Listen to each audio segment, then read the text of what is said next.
Over the summer, I made 2 videos about comics in a tutorial-like style, focused on digital artists who didn't know how to start a comic. Although I still feel like it was helpful, I personally am a hands-on learner. So, I decided to make a video showing my process of making an episode for my own webtoon, and I'll explain what I do as I move along. Keep in mind that I'm not even a professional, and I'm not criticizing anyone who makes comics another way. Whatever works, stick with it. However, if you're new or struggling, I hope you will be able to find something helpful in this video. Or maybe you're just curious. Or maybe you're trying to find inspiration to work on your comic. Step 1. Make a canvas. If you don't use Ibispaint or post your comics on Webtoon, I don't think you really have to pay attention to this, but for those who want to know, this is how you make the right size canvas. You go onto the plus, and this is very important. The width can't be changed to anything but 800, but the length can be changed to anything that you want to fit your scene if you want it to be longer or shorter. It's important to keep it at 800 because if you don't, it will get super duper low quality and grainy. Step 2. Write a script. This is the hardest part for me. The script is the plan of your comic. If you don't have your script, then your panels, how are you supposed to make them? I mean, how are you supposed to do anything without your script?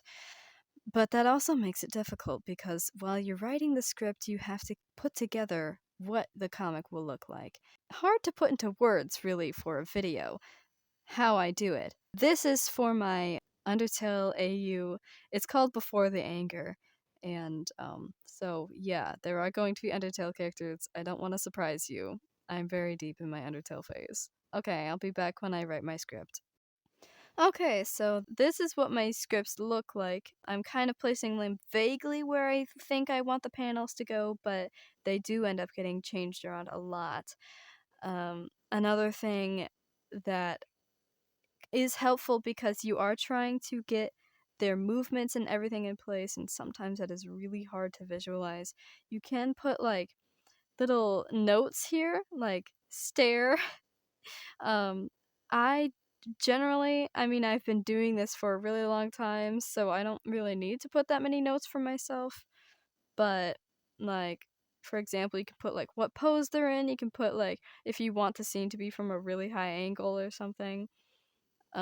Just like stuff like that that you think you would forget if you left this for a while. Anyway, let's explain what's happening in this. So, for the past few episodes before this, Gasser is trying to talk about an important matter with Asgore, while Alphys keeps following him around and annoying him pretty much. Alphys gets Asgore sidetracked, and he starts telling this story about how he first met Toriel, and it's this whole thing. And he's finally done with the story, and Gasser's like, okay, finally I can talk to Asgore about this.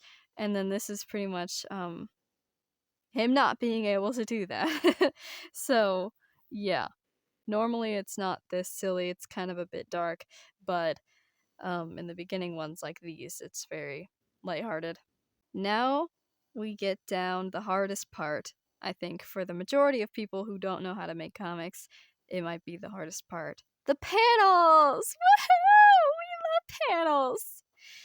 Okay, first, I kind of want to show you what not to do to make this make sense.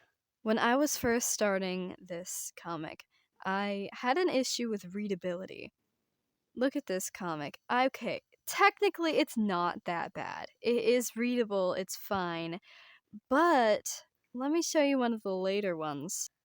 There's something a lot more readable about this. Isn't that right? It looks more like a comic.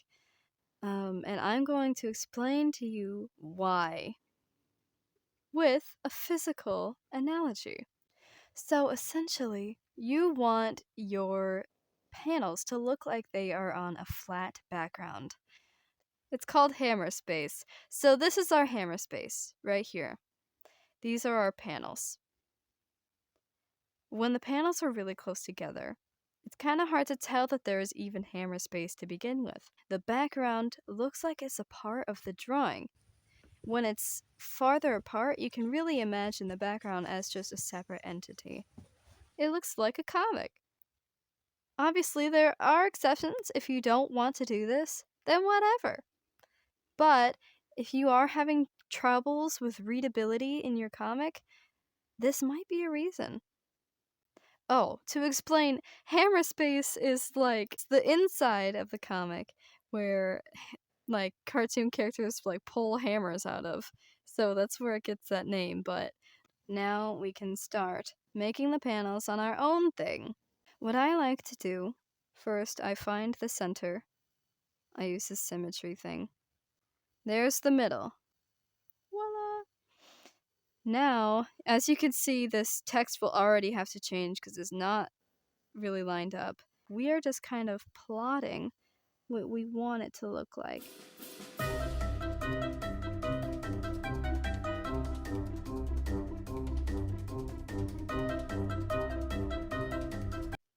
Okay, this is my sketch. It looks really bad, but you can kind of see where I'm going with it. Now I'm going to go in, make another layer. I'm going to change my brush to the specific brush I like to use. See this? It has an outline on it already. It's my outline brush. And I use it because I don't want to make a bunch of lines. It would be easier to just draw one line and have two lines be there. The two dark lines. I'm pretty sure it's on the majority of art programs. Now let's draw this in.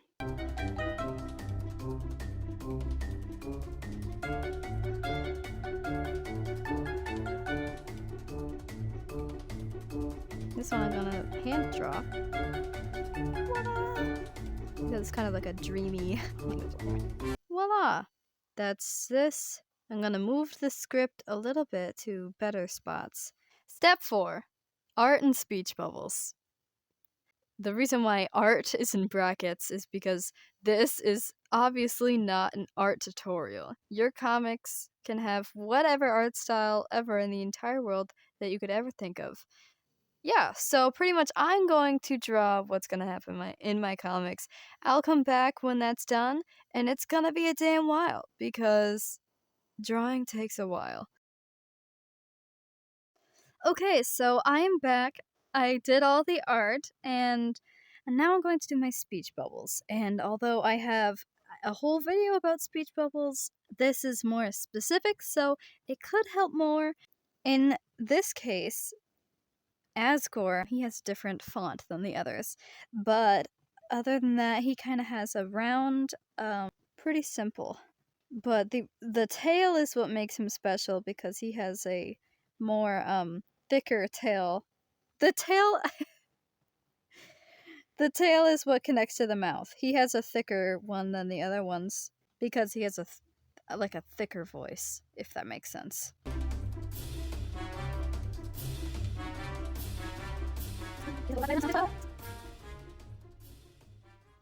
Now, Alfie's is a bit different. She isn't as simple as his. She has a lot more going on. So I start with I kind of make it a bit more. You see how this is really round and nice? I make hers look a little bit weirder and more kind of haphazard because she's a very everywhere kind of character, so.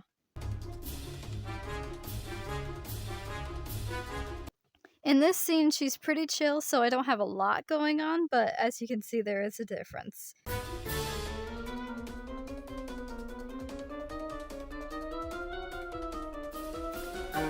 She has a lot more shakiness going on. And now, Gaster.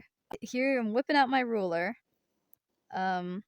Because he is very deadpan voice, and his speech bubble reflects that with its simplicity.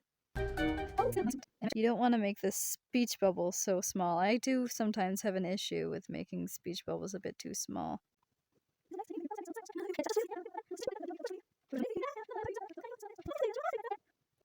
With his tail, I don't use a ruler, because that would be kind of annoying. I just make my hand very steady.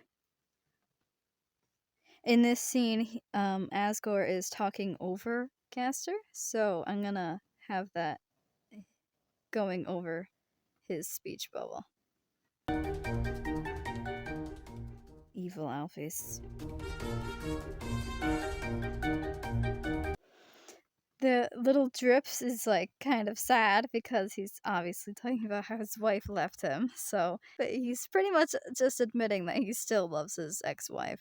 So I have little drippies there. But other than that, it's pretty simple. I'm not going crazy like making him really freaking sad because like it's been 9 years. Like he's had time to kind of take it all in. Their rivalry is kind of funny. He's given side eye.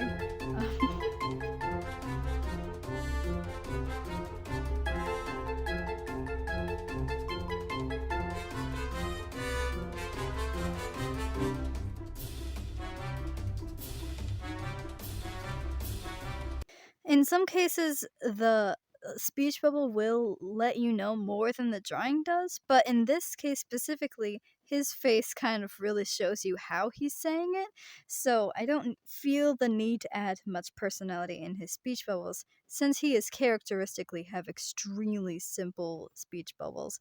So, although I could add like something like this, I don't think it's necessary because I can see it on his face that he is very salty. I haven't said that in a damn while.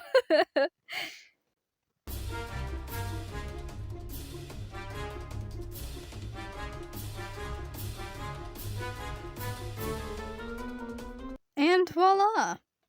I like to lower my opacity on them so to 90 and 95, somewhere around there, because my style of making comics is kind of tight knit, and having these giant blocks where you can't see through is kind of suffocating.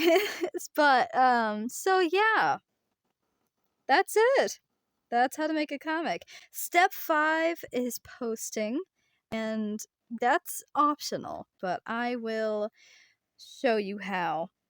If you are using a phone or a tablet or something, this would be how you do it. You have to go on desktop site right there, and then that makes it so this publish thing shows up, and then you add it to add an episode. I'm not going to post this, but you add your thumbnail, you put in your title, and you select the file to upload.